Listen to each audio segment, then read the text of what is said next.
স্বাগত বন্ধুরা। আজ আমি শোনাব রবীন্দ্রনাথ ঠাকুরের লেখা দুরাশা ছোট গল্পটি। দার্জিলিংয়ে গিয়া দেখিলাম মেঘে বৃষ্টিতে 10 দিক আচ্ছন্ন। ঘরের বাহির হইতে ইচ্ছা হয় না, ঘরের মধ্যে থাকিতে আরও অনিচ্ছা জন্মে। হোটেলে প্রাতঃকালের আহার সমাধা করিয়া পায়ে মোটা বুট এবং আপাদমস্তক ম্যাকিনটস পরিয়া বেড়াইতে বাহির হইয়াছি। ক্ষণে ক্ষণে টিপটিপ করিয়া বৃষ্টি পড়িতেছে এবং সর্বত্র ঘন মেঘের কুজ্ঝটিকায় মনে হইতেছে যেন বিধাতা হিমালয় পর্বত শুদ্ধ সমস্ত বিশ্বচিত্র রবার দিয়া ঘষিয়া ঘষিয়া মুছিয়া ফেলিবার উপক্রম করিয়াছেন।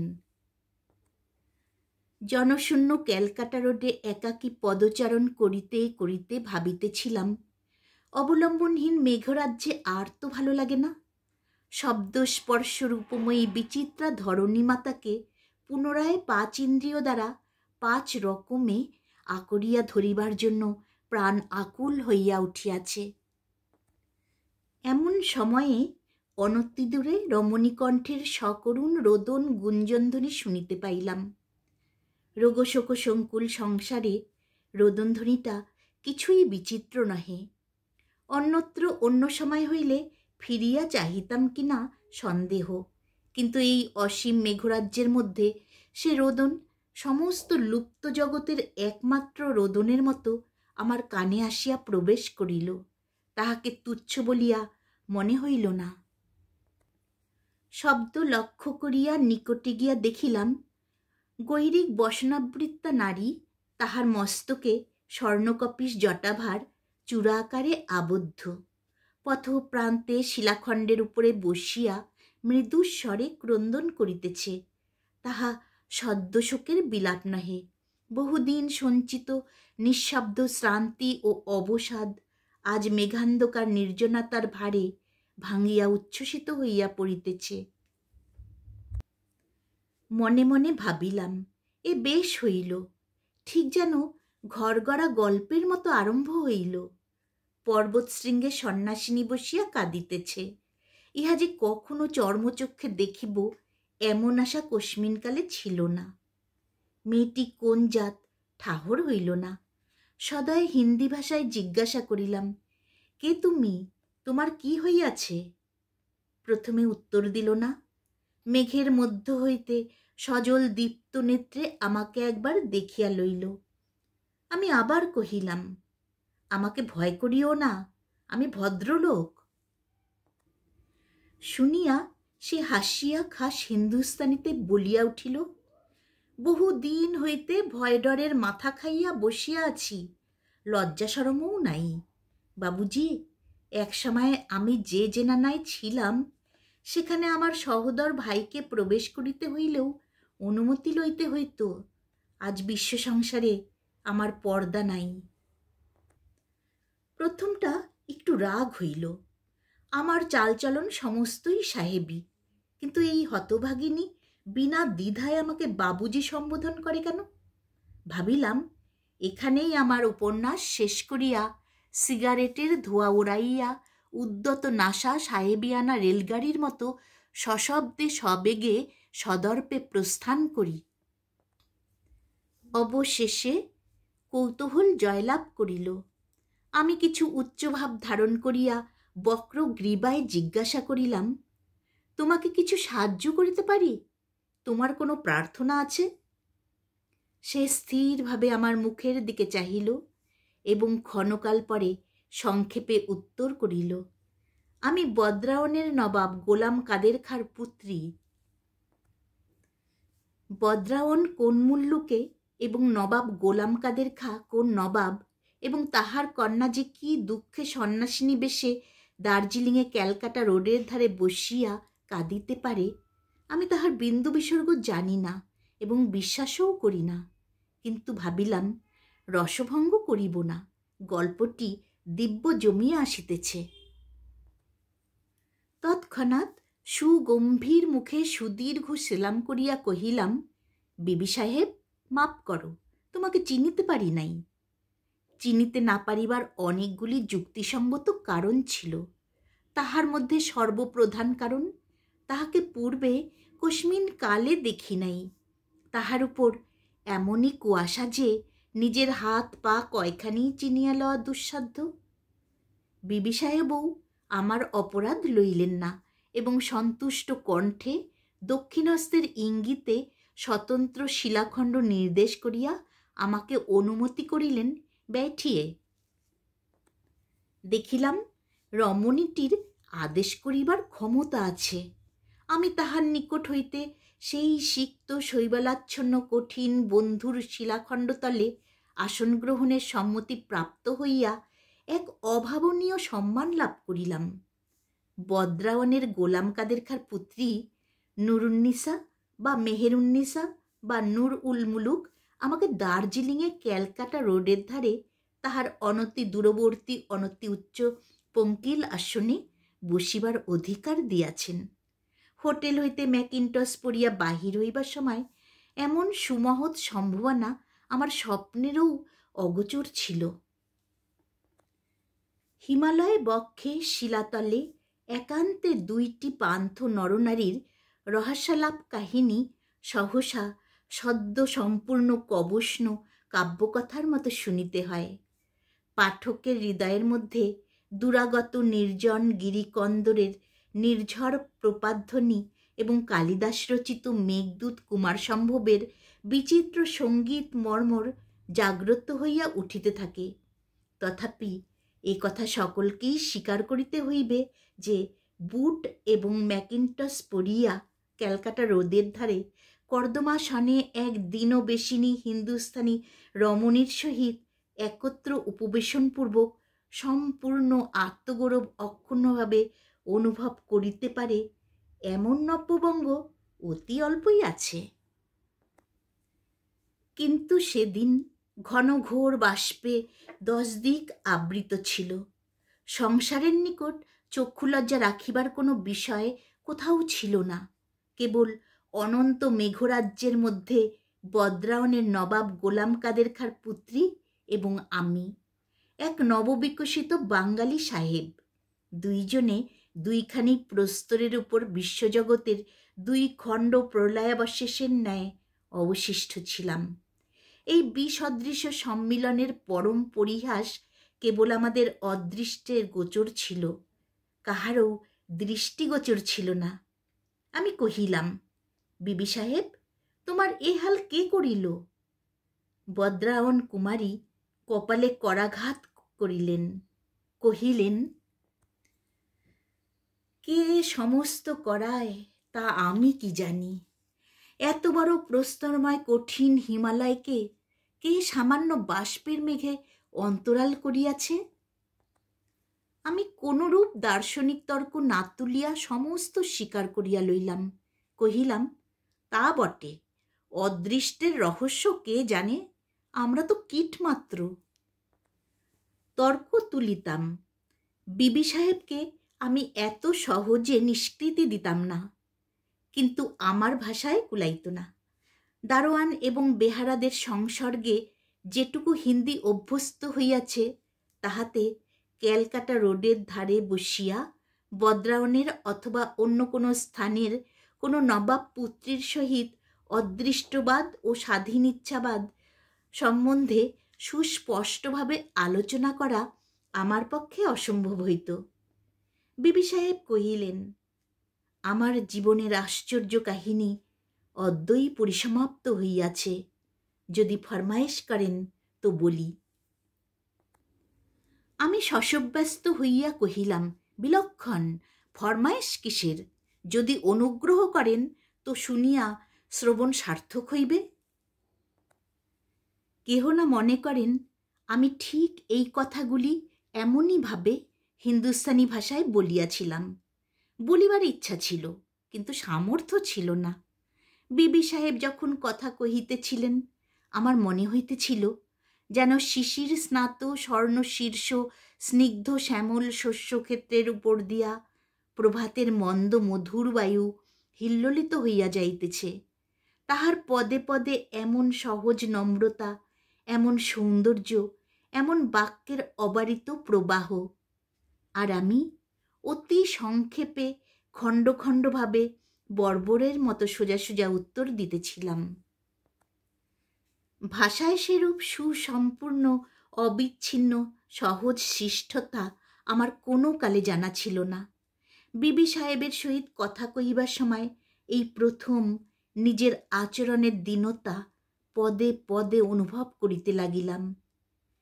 তিনি কহিলেন, আমার পিতৃকুলে দিল্লির সম্রাট বংশের রক্ত প্রবাহিত ছিল।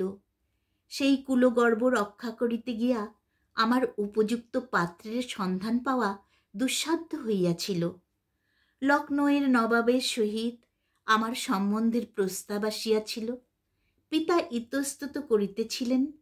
এমন সময় দাঁতের টোটাকাটা লইয়া সিপাহী লোকের সহিত সরকার বাহাদুরের লড়াই বাঁধিল। কামানের ধোঁয়ায় হিন্দুস্তান অন্ধকার হইয়া গেল। স্ত্রী কণ্ঠে, বিশেষ সম্ভ্রান্ত মহিলার মুখে হিন্দুস্তানি কখনো শুনি নাই। শুনিয়া স্পষ্ট বুঝিতে পারিলাম এ ভাষা আমিরের ভাষা। এ যে দিনের ভাষা সে দিন আর নাই। আজ রেলওয়ে, টেলিগ্রাফে, কাজের ভিড়ে, আভিজাত্যের বিলোপে সমস্তই যেন হ্রস্ব, খর্ব, নিরলঙ্কার হইয়া গেছে। নবাবজাদির ভাষামাত্র শুনিয়া সেই ইংরাজ রচিত আধুনিক শৈলনগরী দার্জিলিংয়ের ঘন কুজ্ঝটিকা জালের মধ্যে আমার মনশ্চক্ষুর সম্মুখে মোগল সম্রাটের মানসপুরী মায়াবলে জাগিয়া উঠিতে লাগিল। শ্বেত প্রস্তর রচিত বড় বড় অভ্রভেদী সৌধ শ্রেণী, পথে লম্বপুচ্ছ অশ্বপৃষ্ঠে মচলন্দের সাজ, হস্তিপৃষ্ঠে স্বর্ণ ঝালর খচিত হাওদা, পুরবাসীগণের মস্তকে বিচিত্র বর্ণের উষ্ণিস, শালের, রেশমের, মসলিনের প্রচুর প্রসর জামা পায়জামা, কোমরবন্ধে বক্র তরবারি, জরির জুতার অগ্রভাগে বক্র শীর্ষ, সুদীর্ঘ অবসর, সুলম্ব পরিচ্ছদ, সুপ্রচুর শিষ্টাচার। নবাবপুত্রী কহিলেন, আমাদের কেল্লা যমুনার তীরে।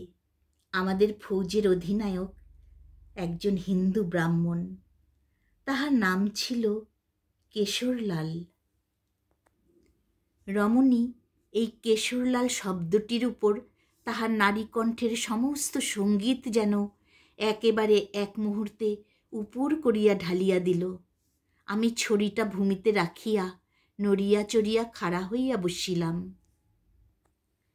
কেশরলাল পরম হিন্দু ছিল।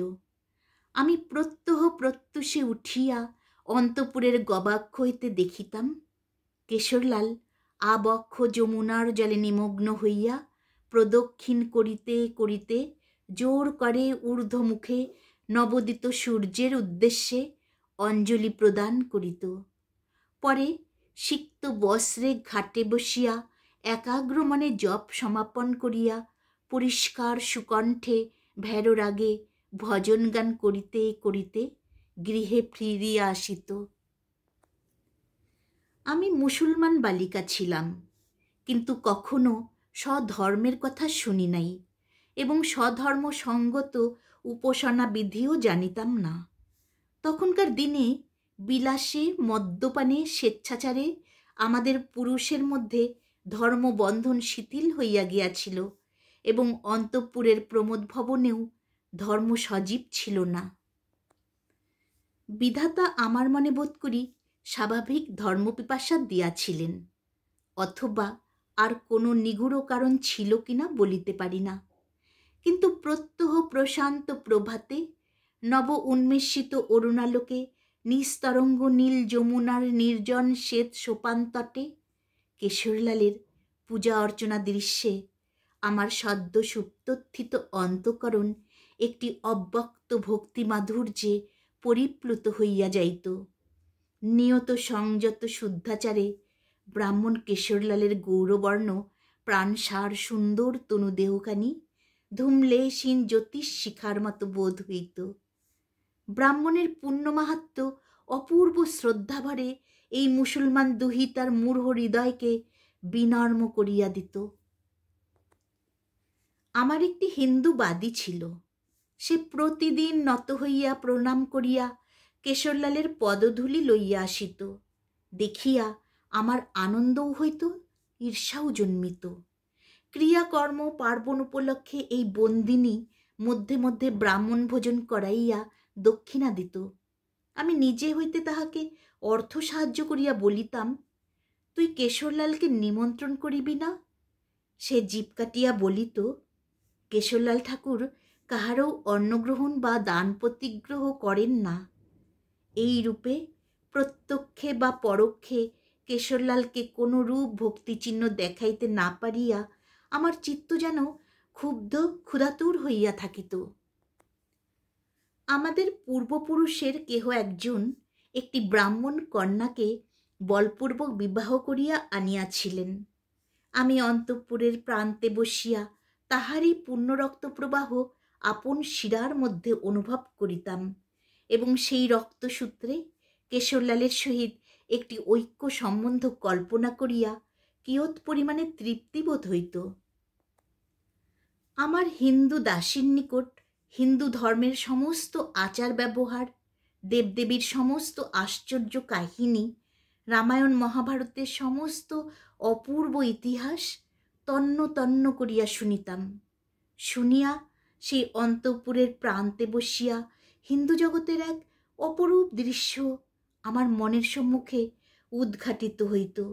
মূর্তি প্রতিমূর্তি, শঙ্কা ঘণ্টধ্বনি, স্বর্ণচূড়া খচিত দেবালয়, ধূপধুনায় ধূম, অগুরু চন্দন মিশ্রিত পুষ্পরাশির সুগন্ধ, যোগী সন্ন্যাসীর অলৌকিক ক্ষমতা, ব্রাহ্মণের অমানসিক মাহাত্ম্য, মানুষ ছদ্মবেশধারী দেবতাদের বিচিত্র লীলা সমস্ত জড়িত হইয়া আমার নিকটে এক অতি পুরাতন, অতি বিস্তীর্ণ, অতি সুদূর অপ্রাকৃত মায়ালোক সৃজন করিত।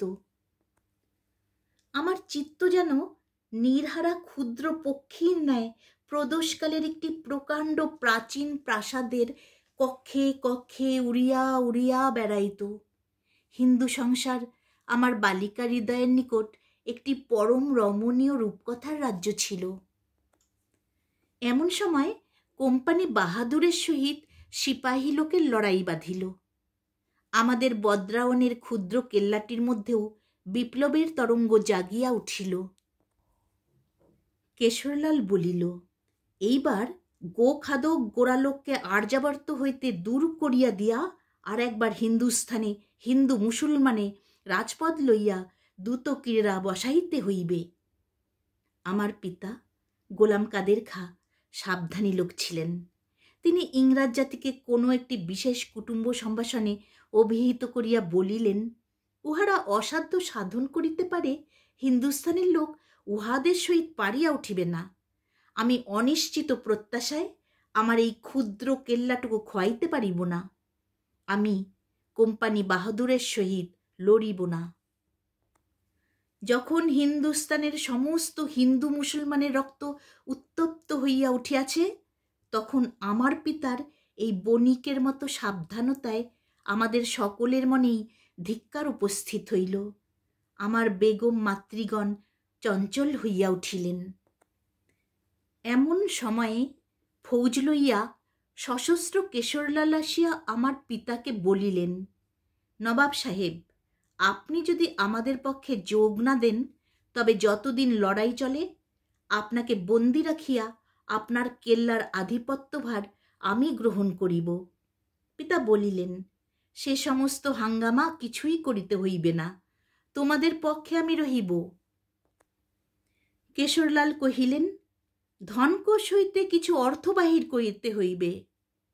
পিতা বিশেষ কিছু দিলেন না, কহিলেন, যখন যেমন আবশ্যক হইবে আমি দেব। আমার সীমন্ত হইতে পদাঙ্গুলি পর্যন্ত অঙ্গ প্রত্যঙ্গের যত কিছু ভূষণ ছিল সমস্ত কাপড়ে বাঁধিয়া আমার হিন্দু দাসী দিয়া গোপনে কেশরলালের নিকটে পাঠাইয়া দিলাম। তিনি গ্রহণ করিলেন। আনন্দে আমার ভূষণবিহীন প্রত্যেক অঙ্গ প্রত্যঙ্গ পুলকে রোমাঞ্চিত হইয়া উঠিল। কেশরলাল মরিচা পড়া বন্দুকের চোং এবং পুরাতন তলোয়ারগুলি মাজিয়া ঘষিয়া সাফ করিতে প্রস্তুত হইলেন। এমন সময় হঠাৎ একদিন অপরাহ্নে জেলার কমিশনার সাহেব লাল কুর্তি গোড়া লইয়া আকাশে ধুলা উড়াইয়া আমাদের কেল্লার মধ্যে আসিয়া প্রবেশ করিল। আমার পিতা গোলাম কাদের খাঁ গোপনে তাহাকে বিদ্রোহ সংবাদ দিয়াছিলেন।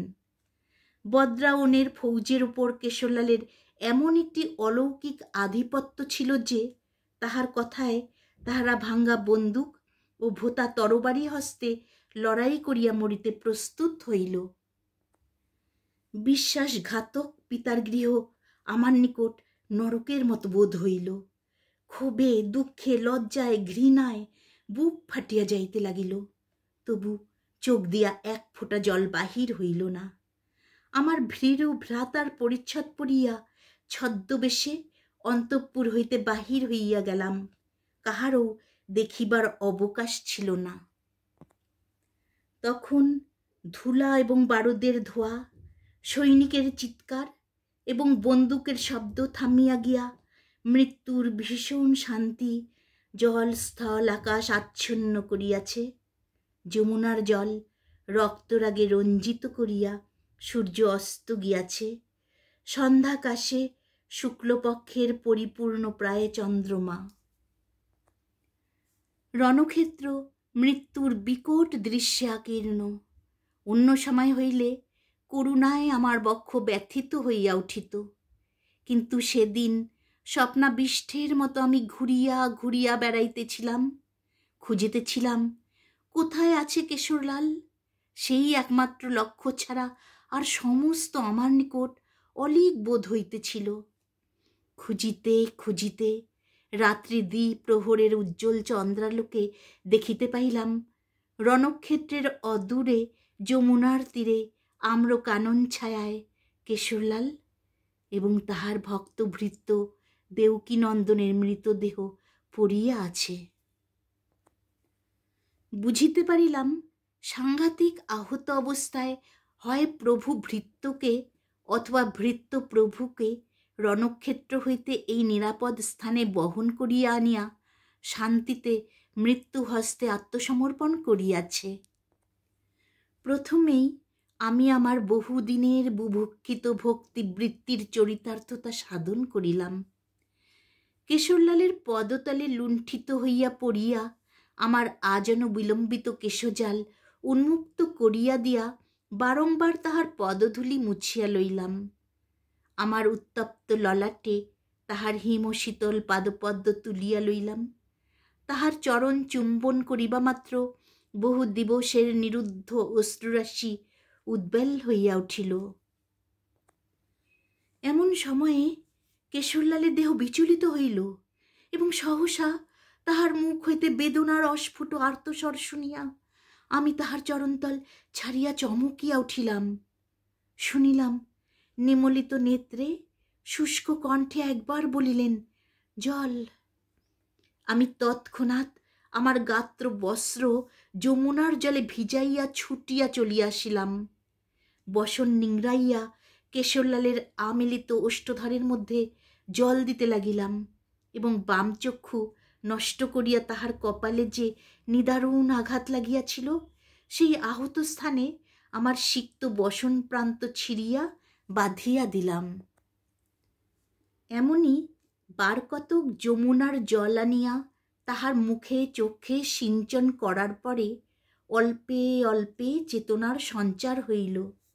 আমি জিজ্ঞাসা করিলাম, আর জল দিব? কেশরলাল কহিলেন, কে তুমি? আমি আর থাকিতে পারিলাম না, বলিলাম, অধীনা আপনার ভক্ত সেবিকা। আমি নবাব গোলাম কাদের খাঁর কন্যা। মনে করিয়াছিলাম কেশরলাল আসন্ন মৃত্যুকালে তাহার ভক্তের শেষ পরিচয় সঙ্গে করিয়া লইয়া যাইবেন। এ সুখ হইতে আমাকে কেহ বঞ্চিত করিতে পারিবে না। আমার পরিচয় পাইবা মাত্র কেশরলাল সিংহের ন্যায় গর্জন করিয়া উঠিয়া বলিলেন, বেঈমানের কন্যা, বিধর্মী, মৃত্যুকালে যবনের জল দিয়া তুই আমার ধর্ম নষ্ট করিলি। এই বলিয়া প্রবল বলে আমার কপল দেশে দক্ষিণ করতালের আঘাত করিলেন। আমি মূর্ছিত প্রায় হইয়া চক্ষে অন্ধকার দেখিতে লাগিলাম। তখন আমি ষোড়শী, প্রথম দিন অন্তঃপুর হইতে বাহিরে আসিয়াছি। তখনও বহিরাকাশের লুব্ধ তপ্ত সূর্যকর আমার সুকুমার কপলের রক্তিম লাবণ্য বিভা অপহরণ করিয়া লয় নাই। সেই বহির সংসারে পদক্ষেপ করিবা মাত্র সংসারের নিকট হইতে, আমার সংসারের দেবতার নিকট হইতে এই প্রথম সম্ভাষণ প্রাপ্ত হইলাম। আমি নির্বাপিত সিগারেটে এতক্ষণ মোহমুগ্ধ চিত্রার্পিতের ন্যায় বসিয়াছিলাম। গল্প শুনিতেছিলাম কি ভাষা শুনিতেছিলাম কি সঙ্গীত শুনিতেছিলাম জানি না। আমার মুখে একটি কথা ছিল না। এতক্ষণ পরে আমি আর থাকিতে পারিলাম না, হঠাৎ বলিয়া উঠিলাম, জানোয়ার। নবাবজাদি কহিলেন, কে জানোয়ার? জানোয়ার কি মৃত্যু যন্ত্রণার সময় মুখের নিকট সমাহৃত জলবিন্দু পরিত্যাগ করে? আমি অপ্রতিভ হইয়া কহিলাম, তা বটে, সে দেবতা। নবাবজাদি কহিলেন, কিসের দেবতা? দেবতা কি ভক্তের একাগ্র চিত্তের সেবা প্রত্যাখ্যান করিতে পারে? আমি বলিলাম, তাও বটে, বলিয়া চুপ করিয়া গেলাম। নবাবপুত্রী কহিতে লাগিলেন, প্রথমটা আমার বড় বিষম বাজিল। মনে হইল বিশ্বজগৎ হঠাৎ আমার মাথার উপর চুরমার হইয়া ভাঙ্গিয়া পড়িয়া গেল। মুহূর্তের মধ্যে সংজ্ঞালাভ করিয়া সেই কঠোর কঠিন নিষ্ঠুর নির্বিকার পবিত্র ব্রাহ্মণের পদতলে দূর হইতে প্রণাম করিলাম। মনে মনে কহিলাম, হে ব্রাহ্মণ, তুমি হীনের সেবা, পরের অন্ন, ধনীর দান, যুবতীর যৌবন, রমণীর প্রেম কিছুই গ্রহণ করো না। তুমি স্বতন্ত্র, তুমি একাকী, তুমি নির্লিপ্ত, তুমি সুদূর। তোমার নিকট আত্মসমর্পণ করিবার অধিকারও আমার নাই। নবাব দুহিতাকে ভূলুণ্ঠিত মস্তকে প্রণাম করিতে দেখিয়া কেশরলাল কি মনে করিল বলিতে পারি না, কিন্তু তাহার মুখে বিস্ময় অথবা কোনো ভাবান্তর প্রকাশ পাইল না। শান্তভাবে একবার আমার মুখের দিকে চাহিল, তাহার পর ধীরে ধীরে উঠিল। আমি সচকিত হইয়া আশ্রয় দিবার জন্য আমার হস্ত প্রসারণ করিলাম। সে তাহা নীরবে প্রত্যাখ্যান করিল এবং বহু কষ্টে যমুনার ঘাটে গিয়া অবতীর্ণ হইল। সেখানে একটি খেয়া নৌকা বাঁধা ছিল, পার হইবার লোকও ছিল না, পার করিবারও লোক ছিল না। সেই নৌকার উপর উঠিয়া কেশরলাল বাঁধন খুলিয়া দিল। নৌকা দেখিতে দেখিতে মধ্যস্রোতে গিয়া ক্রমশ অদৃশ্য হইয়া গেল। আমার ইচ্ছা হইতে লাগিল সমস্ত হৃদয়ভার, সমস্ত যৌবনভার, সমস্ত অনাদৃত ভক্তিভার লইয়া সেই অদৃশ্য নৌকার অভিমুখে জোর কর করিয়া সেই নিস্তব্ধ নিশীতে সেই চন্দ্রালোক পুলকিত নিস্তরঙ্গ যমুনার মধ্যে অকাল বৃন্তচ্যুত পুষ্প মঞ্জরীর ন্যায় এই ব্যর্থ জীবন বিসর্জন করি। কিন্তু পারিলাম না। আকাশের চন্দ্র, যমুনা পাড়ের ঘন কৃষ্ণ বর্ণরেখা, কালিন্দীর নিবিড় নীল নিষ্কম্প জলরাশি, দূরে আম্রবনের ঊর্ধ্বে আমাদের জ্যোৎস্না চিক্কণ কেল্লার চূড়াগ্রভাগ, সকলেই নিঃশব্দ গম্ভীর ঐক্যতানের মৃত্যুর গান গাহিল। সেই নিশীথে গ্রহ চন্দ্র তারাখচিত নিস্তব্ধ তিন ভুবন আমাকে এক বাক্যে মরিতে কহিল। কেবল বিচিভঙ্গবিহীন প্রশান্ত যমুনা বক্ষবাহিত একখানি অদৃশ্য জীর্ণ নৌকা, সেই জ্যোৎস্না রজনীর সৌম্য সুন্দর শান্ত শীতল অনন্ত ভুবনমোহন মৃত্যুর প্রসারিত আলিঙ্গপাশ হইতে বিচ্ছিন্ন করিয়া আমাকে জীবনের পথে টানিয়া লইয়া চলিল। আমি মোহস্বপ্ন অভিতার মতো যমুনার তীরে তীরে, কোথাও বা কাশবন, কোথাও বা মরু বালুকা, কোথাও বা বন্ধুর বিদীর্ণ তট, কোথাও বা ঘন গুল্ম দুর্গম বনখণ্ডের ভিতর দিয়া চলিতে লাগিলাম। এইখানে বক্তা চুপ করিল, আমিও কোনো কথা কহিলাম না। অনেকক্ষণ পরে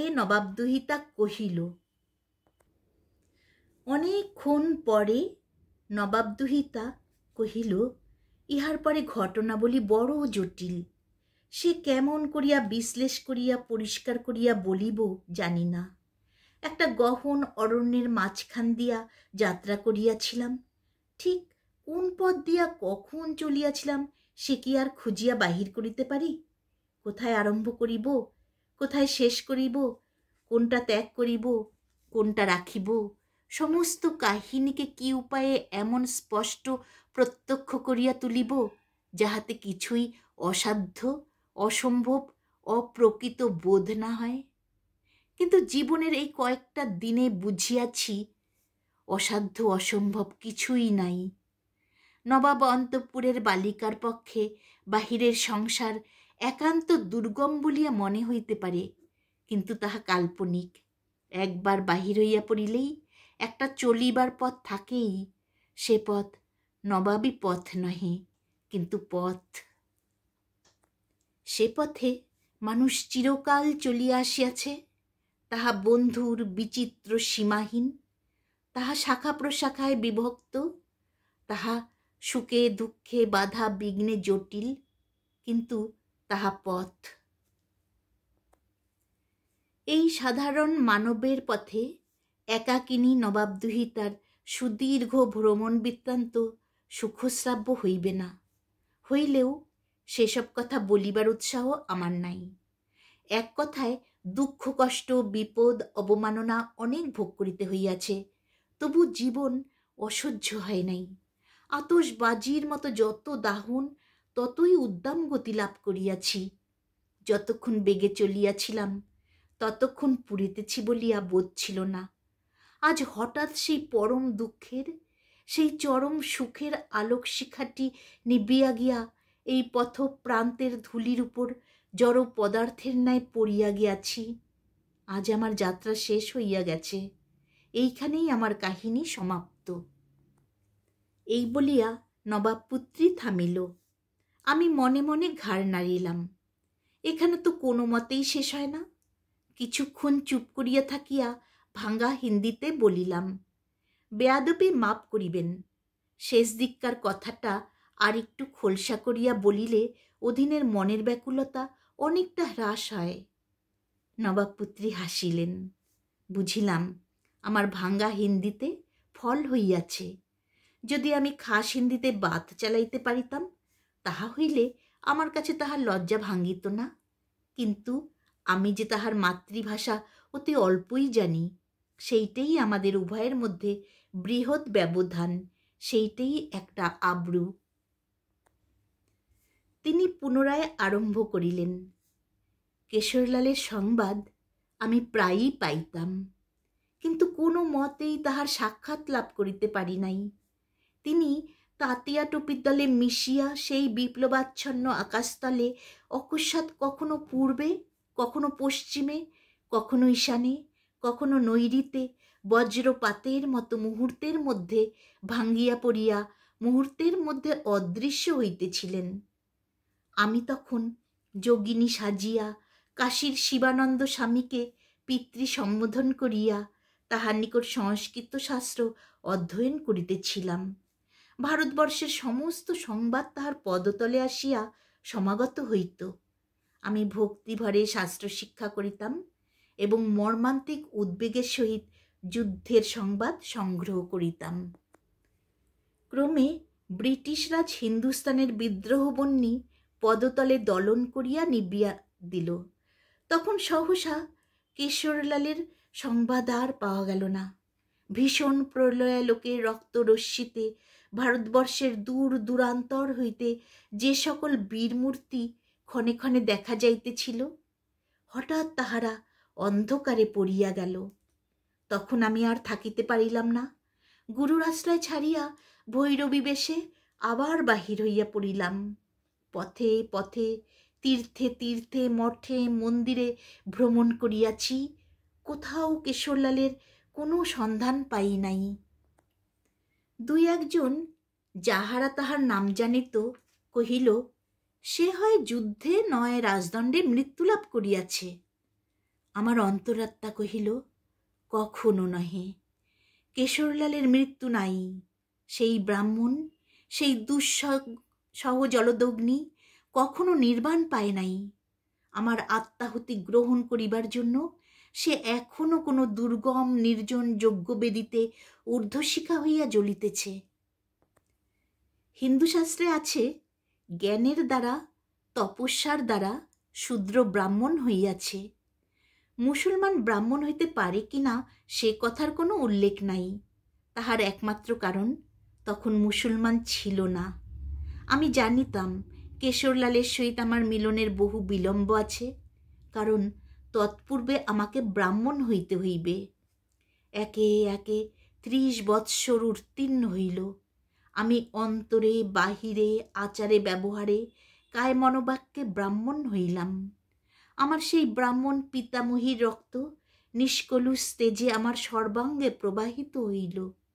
আমি মনে মনে আমার সেই যৌবনারম্ভের প্রথম ব্রাহ্মণ, আমার যৌবন শেষের শেষ ব্রাহ্মণ, আমার ত্রিভুবনের এক ব্রাহ্মণের পদতলে সম্পূর্ণ নিঃসংকোচে আপনাকে প্রতিষ্ঠিত করিয়া একটি অপরূপ দীপ্তি লাভ করিলাম।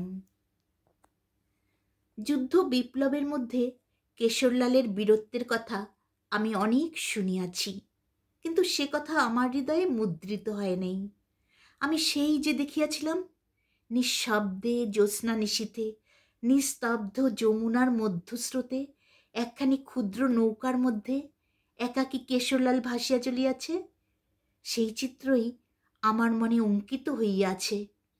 আমি কেবল অহরহ দেখিতেছিলাম ব্রাহ্মণ নির্জন স্রোত বাহিয়া নিশিদিন কোন অনির্দেশ রহস্যাভিমুখে ধাবিত হইতেছে। তাহার কোনো সঙ্গী নাই, কোনো সেবক নাই, কাহাকেও তাহার কোনো আবশ্যক নাই। সেই নির্মল আত্মনিমগ্ন পুরুষ আপনাতে আপনি সম্পূর্ণ। আকাশের গ্রহ চন্দ্র তারা তাহাকে নিঃশব্দে নিরীক্ষণ করিতেছে। এমন সময় সংবাদ পাইলাম কেশরলাল রাজদণ্ড হইতে পলায়ন করিয়া নেপালে আশ্রয় লইয়াছে। আমি নেপালে গেলাম।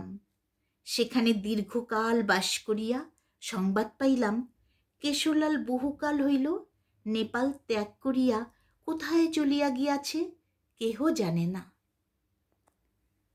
তাহার পর পাহাড়ে পাহাড়ে ভ্রমণ করিতেছি। এ হিন্দুর দেশ নহে, ভুটিয়া লেপচাগণ ম্লেচ্ছ। ইহাদের আহার ব্যবহারে আচার বিচার নাই। ইহাদের দেবতা, ইহাদের পূজার্চনা বিধি সকলই স্বতন্ত্র। বহু দিনের সাধনায় আমি যে বিশুদ্ধ সুচিতা লাভ করিয়াছি, ভয় হতে লাগিল পাছে তাহাতে রেখামাত্র চিহ্ন পড়ে। আমি বহু চেষ্টায় আপনাকে সর্বপ্রকার মলিন সংস্পর্শ হইতে রক্ষা করিয়া চলিতে লাগিলাম। আমি জানিতাম আমার তরী তীরে আসিয়া পৌঁছিয়াছে। আমার জীবনের চরম তীর্থ অনতি দূরে। তাহার পরে আর কি বলিব, শেষ কথা অতি স্বল্প। প্রদীপ যখন নেবে তখন একটি ফুৎকারেই নিবিয়া যায়। সে কথা আর সুদীর্ঘ করিয়া কি ব্যাখ্যা করিব। 38 বৎসর পরে এই দার্জিলিংয়ে আসিয়া আজ প্রাতঃকালে কেশরলালের দেখা পাইয়াছি। বক্তাকে এইখানে ক্ষান্ত হইতে দেখিয়া আমি ঔৎসুক্যের সহিত জিজ্ঞাসা করিলাম, কি দেখিলেন?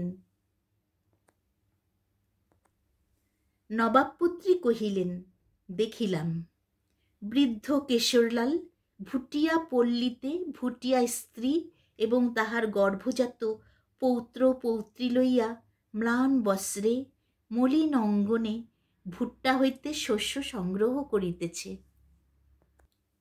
গল্প শেষ হইল। আমি ভাবিলাম একটা সান্ত্বনার কথা বলা আবশ্যক। কহিলাম, 38 বৎসর একাদিক্রমে যাহাকে প্রাণ ভয়ে বিজাতীয়ের সংস্রবে অহরহ থাকিতে হইয়াছে, সে কেমন করিয়া আপনাচার রক্ষা করিবে? নবাবকন্যা কহিলেন, আমি কি তাহা বুঝি না? কিন্তু এতদিন আমি কি মোহ লইয়া ফিরিতেছিলাম? যে ব্রহ্মণ্য আমার কিশোর হৃদয় হরণ করিয়া লইয়াছিল, আমি কি জানিতাম তাহা অভ্যাস, তাহা সংস্কার মাত্র? আমি জানিতাম তাহা ধর্ম, তাহা অনাদি অনন্ত। তাহাই যদি না হইবে, তবে 16 বৎসর বয়সে প্রথম পিতৃগৃহ হইতে বাহির হইয়া সেই জ্যোৎস্না নিশীথে আমার বিকশিত পুষ্পিত ভক্তিবেগ কম্পিত দেহমন প্রাণের প্রতিদানে ব্রাহ্মণের দক্ষিণ হস্ত হইতে যে দুঃসহ অপমান প্রাপ্ত হইয়াছিলাম, কেন তাহা গুরুহস্তের দীক্ষার ন্যায় নিঃশব্দে অবনত মস্তকে দ্বিগুণিত ভক্তিভারে শিরোধার্য করিয়া লইয়াছিলাম? হায় ব্রাহ্মণ, তুমি তো তোমার এক অভ্যাসের পরিবর্তে আর এক অভ্যাস লাভ করিয়াছ। আমি আমার এক যৌবন, এক জীবনের পরিবর্তে আর এক জীবন যৌবন কোথায় ফিরিয়া পাইব? এই বলিয়া রমণী উঠিয়া দাঁড়াইয়া কহিল, নমস্কার বাবুজি। মুহূর্ত পরেই যেন সংশোধন করিয়া কহিল, সালাম বাবু সাহেব। এই মুসলমান অভিবাদনের দ্বারা সে যেন জীর্ণ ভিত্তি ধূলিসাহী ভগ্ন ব্রহ্মণ্যের নিকট শেষ বিদায় গ্রহণ করিল। আমি কোনো কথা না বলিতেই সে সেই হিমাদ্রি শিখরের ধূসর কুজ্ঝটিকা রাশির মধ্যে মেঘের মতো মিলাইয়া গেল। আমি ক্ষণকাল চক্ষু মুদ্রিত করিয়া সমস্ত ঘটনাবলী মানসপটে চিত্রিত দেখিতে লাগিলাম। মছলন্দের আসনে যমুনা তীরের গবাক্ষে সুখাসিনা ষোড়শী নবাব বালিকাকে দেখিলাম। তীর্থ মন্দিরে সন্ধ্যারতিকালে তপস্বিনীর ভক্তি গদগদ একাগ্র মূর্তি দেখিলাম। তাহার পরে এই দার্জিলিংয়ে ক্যালকাটা রোডের প্রান্তে প্রবীণার কুহেলিকাচ্ছন্ন ভগ্ন হৃদয় ভার কাতর নৈরাশ্য মূর্তিও দেখিলাম। একটি সুকুমার রমণী দেহে ব্রাহ্মণ মুসলমানের রক্ত তরঙ্গের বিপরীত সংঘর্ষজনিত বিচিত্র ব্যাকুল সঙ্গীতধ্বনি সুন্দর সুসম্পূর্ণ উর্দু ভাষায় বিগলিত হইয়া আমার মস্তিষ্কের মধ্যে স্পন্দিত হইতে লাগিল। চক্ষু খুলিয়া দেখিলাম হঠাৎ মেঘ কাটিয়া গিয়া স্নিগ্ধ রৌদ্রে নির্মল আকাশ ঝলমল করিতেছে। ঠেলা গাড়িতে ইংরাজ রমণী ও অশ্বপৃষ্ঠে ইংরাজ পুরুষগণ বায়ুসেবনে বাহির হইয়াছে। মধ্যে মধ্যে দুই একটি বাঙালির গলাবন্ধ বিজড়িত মুখমণ্ডল হইতে আমার প্রতি সকৌতুক কটাক্ষ বর্ষিত হইতেছে। দ্রুত উঠিয়া পড়িলাম। এই সূর্যালোকিত অনাবৃত জগৎ দৃশ্যের মধ্যে সেই মেঘাচ্ছন্ন কাহিনীকে আর সত্য বলিয়া মনে হইল না। আমার বিশ্বাস, আমি পর্বতের কুয়াশার সহিত আমার সিগারেটের ধূম ভুরি পরিমাণে মিশ্রিত করিয়া একটি কল্পনাখণ্ড রচনা করিয়াছিলাম। সেই মুসলমান ব্রাহ্মণী, সেই বিপ্রবীর, সেই যমুনা তীরের কেল্লা কিছুই হয়তো সত্য নহে। মিনুর গপ্পসপ্পর আসর এখানেই শেষ হলো।